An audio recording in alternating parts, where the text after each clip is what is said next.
And I think it's vitally important. And I can't help, I hope, of course, I sometimes sit in amazement. I see that there are people on the other side that understand that want to do, that want to work to get, the government on the right track. I found in local government that's true. But I do get a feeling up there that it's gotten to a point now that it's just a fight to the death. And that bothers me for the future of the country. Yeah, bring your Roman gear, because it is fight to the death, unfortunately. Ronald Reagan was right. Nothing's easier to kill. It's not easy to kill a government program. It lives and lives and lives and finds a way to grow and grow and grow. As we're going out, because I didn't have a chance to really get in depth with you regarding Fast and Furious. Maybe when you come back we can talk about it. But do you believe that Attorney General Holder should be held in contempt for not coming before Congress with the information regarding the deaths of the two Border Patrol officers? He was asked to come and bring the information that he had, and he just hadn't done it. And to me, when there was a Republican president who I admired, but who still was dodging Richard Nixon, they went after him to impeach him. And, and they're not going to hold this guy to the same standard. I mean, if you've been asked to show up and you're in contempt, it's time for you to go or step up and do what they've asked you to do. I mean, that's not often. It's a kind of a no-brainer, especially for the leading law enforcement person in the country. Thank you, Wallace, for bringing it up. Mr. Wallace, for bringing it up that he is the leading law enforcement officer in the country, and we're expecting a certain level of character in terms of how he's handling caseloads, and we can't accept that as a nation. Listen, how many I'll tell you something. He's a disappointment to me in the way he's handling this. Because he had a history here, being involved in the Justice Department before he was Attorney General on the ethics side of it.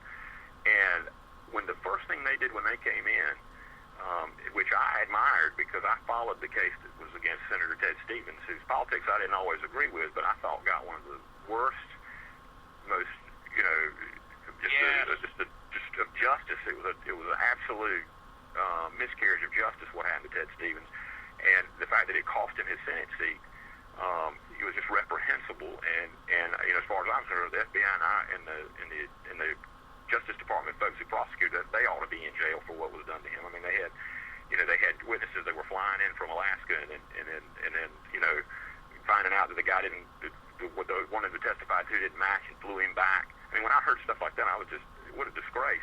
And this guy came in and said, hey, we're not going to hold that conviction up. We think it was a miscarriage of justice, and they dropped it.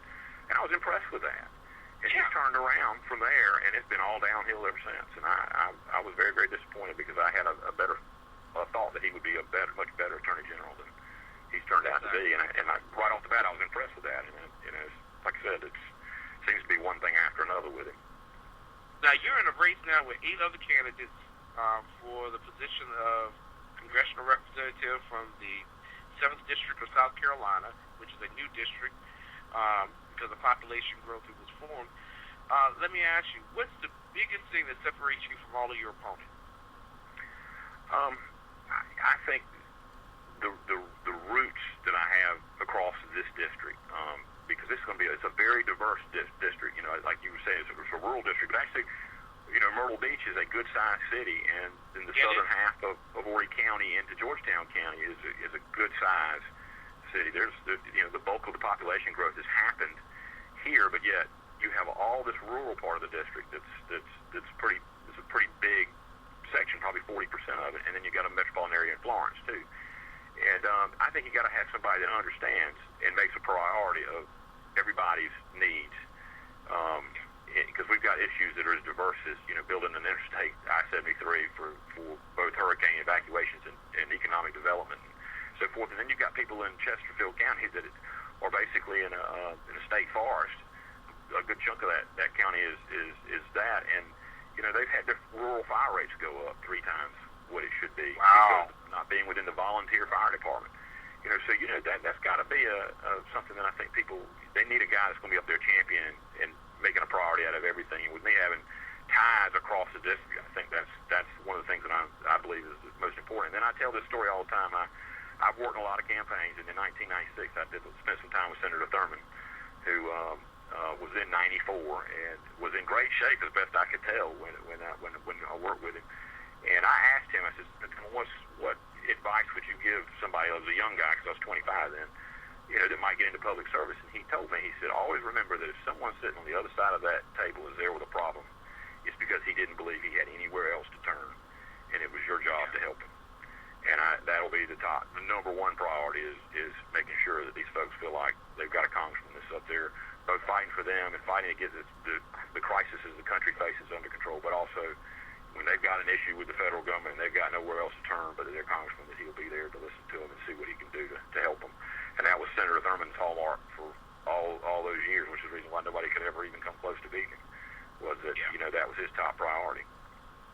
I appreciate your compassion and your know-how in terms of getting things accomplished. How do people get in contact with you in terms of this particular race? Because this is a very big race. Your race is actually going to secure the House being held by the GOP this year. So how do people get in contact with you and help you in terms of what help do you need in terms of being elected? Well, the biggest one for me is, financial help would be, and then if you know anybody down here, of course, talking me up. But, I've got a website. It's voterandalwallace.com. And I've been picking on my mother ever since I got into this thing.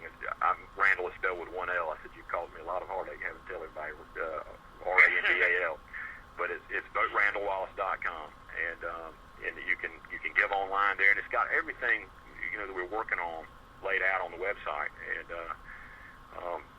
there's an email address to email me, and we'd love to have any help anybody wanted to give in any amount as far as donations go. But if you know people in this district, just anything would help me, because I've been at a little bit of a disadvantage most of the time. But we've had, if you follow the news coverage by the local folks, which has been I've been thrilled with. They've been following that we won tied the lieutenant governor in one of the straw polls that was actually held by the conventioneers for the 7th Congressional District, which means you couldn't bring your friends and stack the deck on anything. It was just the delegates who worked across the party. and we tied that one for first. Actually, we won it, and it was a recount that tied us back up. But still, we had a couple of the news outlets are saying, hey, this guy's gaining, and I think we've got a good. I'm optimistic about the next 4 weeks.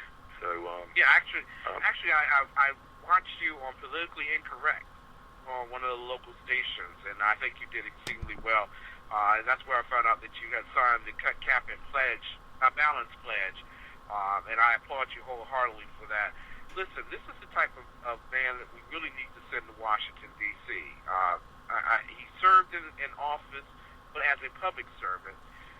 He's an individual who's looking at the common man, us, who have issues that are being overlooked by both Republican and Democrat alike. And you need someone who's a problem solver. And this man, I will very, very much profess to you, and there have been a lot of listeners on my program who would say that they would not hear a politician said he went home and did his homework on Agenda 21 and would go back all the way to 1976. So I already know the caliber of the work that you would do if you came to Washington. And I hope that South Carolina and the rest of the nation finds a way to help you get there, because I would love to see you on the day where you have to lift your hand and say that you will represent this country as a congressman. We have been talking with Randal Wallace out of South Carolina. Any events that you want people to attend before we switch off? Well, we've got a debate coming up on the 14th of May, next Monday, and then we got the 16th. Got a stump meeting in Carolina Falls at the Rec Center. So we've got a couple of things coming that we're going to be having an opportunity. And we've got 2 televised debates that I hope will be, people online can even tune in to see on the 4th of June and on the 7th of June. So those are some of the opportunities I think that's. Well, you let me know, and I I will make it available on my site, the Exceptional Conservative Show, both the Facebook page as well as our website. So congratulations to you. And it looks like